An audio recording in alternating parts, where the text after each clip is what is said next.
Mom, I missed the bus. 2006 Toyota Avalon Limited.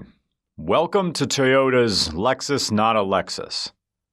The biggest, widest, most expensive sedan Toyota sells in the United States that doesn't have a Lexus badge. You've never noticed Avalons before, and now you're going to see them every day. Creeping between St. Mary's Blessed Union of Butts and the oxygen supply store. If you meet someone who bought an Avalon new, and you ask them for some advice, they will show you a labored smile from below their nasal cannula and say, "Don't get old." I don't understand why Toyota still produces the Avalon. It was the Cressida's replacement, but the Cressida was made irrelevant by the LS 400, and the Avalon was made irrelevant by the LS 430 and later the 460. Take the LS 430, which we have yet to review.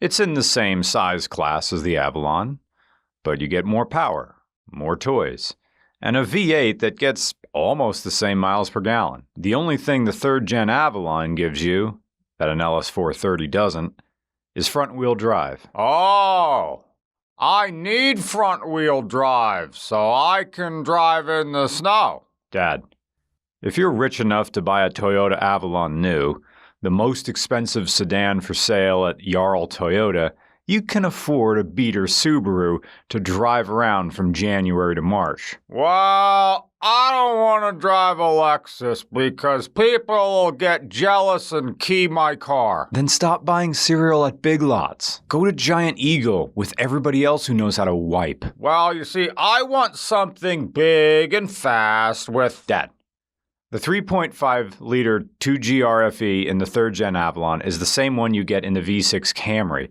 And the Camry is the same size as the Avalon, and it costs less, and pretty much, and... But I want a car with all the bells and whistles. Dad, okay. By bells and whistles, what do you mean? Well, air conditioning, nice power steering, electric windows, oh, and a power seat that goes up really high because you know your mother and she likes All cars have that stuff these days, Dad. Okay, Dad, do you want GPS? No. They just send you into a ditch. Looky. The Avalon has a nifty cover that covers up the radio so you don't have to look at it. You know what, Dad? Great. If that's what makes you happy, have the Avalon. I'm going to be driving it in 15 years anyway. And when you get your hand-me-down Avalon, with its hand-me-down stocks and a jewelry case full of Grandma's hand-me-down rocks, you'll find that you have a really sweet car. It's respectably light on its feet, quiet, wide seats. People who ride in the back will be happy, and the Avalon is tall people friendly. If you don't mind driving a car that looks like a copyright-free computer logo which appears on every computer laptop in every animated Netflix show. Toyota never made a stinker, but sometimes they pull a General Motors engineering boner here. Like having to take the fuse box and washer reservoir off their fasteners and pull them out of the way to get enough working room to change the headlight bulbs. Or painted plastic switches. This is the dumbest interior design choice ever.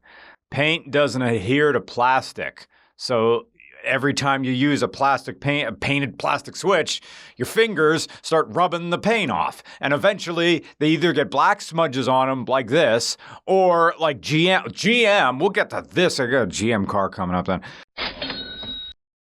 Toyota for these little knobs right here, and they use it right through the LS 460 as well. These little knobs for your heated seats. Fantastic. But then they had to paint them so they look the same color as the rest of the interior because the people who buy them want to have something fancy. So you get these painted plastic switches, and they're probably the same knob with like other Toyota products that they didn't want, that they didn't paint them. They were just plain black plastic, and that would have been fine, and they'll look the same throughout the entire life of the car. But no, here in the Avalon, because it's got to look fancy, they got to paint them right here. So then you put your fingers on them, and and 15 years later, they're all smudgy and nasty, and they'll never look good again. 2006 Toyota Avalon Limited.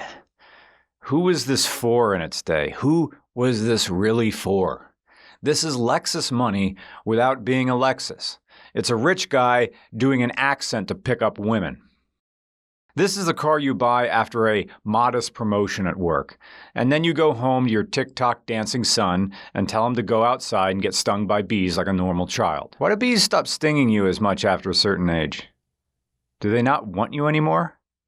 Did you get too old? Are bees Leonardo DiCaprio? But let's forget about appearances for a second.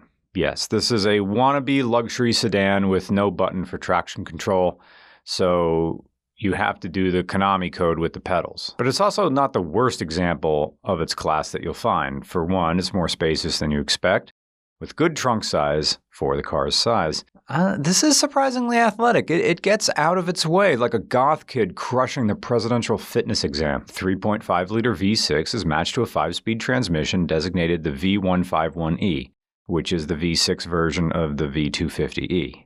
Output is 268 horsepower and 248 pound-feet of torque. It was Toyota's largest front-wheel drive sedan at the time. This, in addition to memory seats and a 0.29 drag coefficient for the third-gen model. But the Avalon is still a middle-market, mid-sized, front-wheel drive V6 car. So it's easy to see why Car and Driver called these things the Japanese Buicks, as they seem to occupy a similar market space. That is, at least until this generation, which received a favorable review as the best large premium sedan of 2005. It was a response borne out by Consumer Reports, which also ranked it at the top of its class for 2010. This falls squarely in the middle as a 2006 model, but it's no less representative of the third-gen strong reputation. It's got better fuel economy than either of our personal cars, averaging around 32 or 33 miles per gallon, and it has, I guess, an air of exclusivity when you're inside of it, as the third gen was not sold in Europe or in Japan. It was a car of firsts, like the first Toyota to feature a single-blade wiper, and the first Toyota in the US market to have dual VVTi matched to the 2GR-FE engine. The GR line of engines replaced the MZ V6 and the famous JZ inline 6 series. So it was essentially the end of one era and the birth of another. But I think it needs something else in the US, if you have a Toyota dealership that doesn't sell Lexuses, they need to have some sort of premium sedan. Sedans still aren't dead, and there is going to be a clientele that will walk into a dealership and say, give me the best car you have. And typically the most expensive thing you're going to see at any sort of dealership is the largest, most premium model of a SUV. But there still is a segment of the population that wants a big, comfy sedan. And if you have a Toyota dealership and you don't sell Lexuses, the Avalon is the best you can do. So it exists to fill that market space. Now, the owner's manual, whose graphics I love because they haven't changed. The outside cover looks like a software box for ClarisWorks. They, being Toyota, always had cartoons in the manual, but in the case of the Avalon here, they're westernized. But look at this kid. He looks like an adult in a booster seat. Yo, doesn't Tommy Fenstermacher still ride in the booster seat? Yeah, I think he does. I think I saw him in a booster seat when his mom came to get him one time before Thanksgiving break. How old is he? Like 20? Yeah, I think he's like 20. Isn't he a sophomore this year? Yeah. Dude, I heard Tommy Fenstermacher never finished a year on his first try. Dude, I heard he dressed like Cloud Strife for freshman orientation. I heard Tommy Fenstermacher got kicked out of elementary school for peeing into the gas tank of the bookmobile. I heard he wasn't allowed to have a phone until this year. He had to use like the dorm's landline in the lobby or whatever. Seriously? Yeah. I heard Tommy Fenstermacher still has some of his baby teeth. I heard Tommy Fenstermacher has a vor fetish, and he had like a Nokia brick for a while, but then when he played Snake, he busted. Oh man, dude, that dude busts everywhere, dude. I heard Tommy Fenstermacher still takes Flintstones chewables. Yeah, he totally busted them out at breakfast. And then he busted. Oh god, dude. I heard Tommy Fenstermacher was caught making out with his cousin in the parking lot of a Red Robin. I heard he makes out with his Barry Sacks. And then he busts.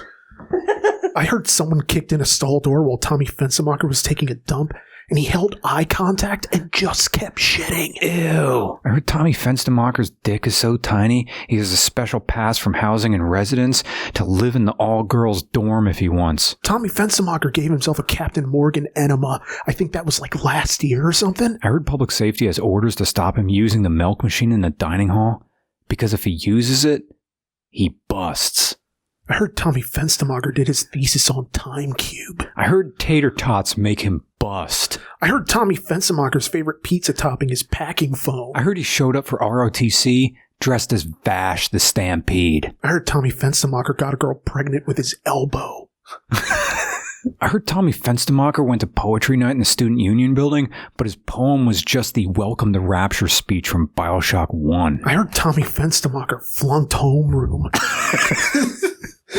I heard Tommy Fenstermacher eats apple cores and throws the rest of the apple away. I heard Tommy Fenstermacher is allergic to riboflavin. Dude, Tommy Fenstermacher, must have heard Big Balls for AC/DC the first time this year, and now he plays it on speaker when he walks into class. I heard Tommy Fenstermacher carries a picture of Tub Girl in his wallet. I heard Tommy Fenstermacher's dick is so tiny he needs tweezers to pull it out of his fupa. Yo, I heard Tommy Fenstermacher's mom is younger than he is. I heard when you go into Tommy Fenstermacher's dorm room, he says, "Welcome to my humble abode." I saw Tommy Fenstermacher eating ice cream with a knife and fork. Did you hear Tommy Fenstermacher tried out for the basketball team by telling a coach he knew how to double jump? No, but I heard Tommy Fenstermacher did his book report on the strategy guide to Final Fantasy VIII.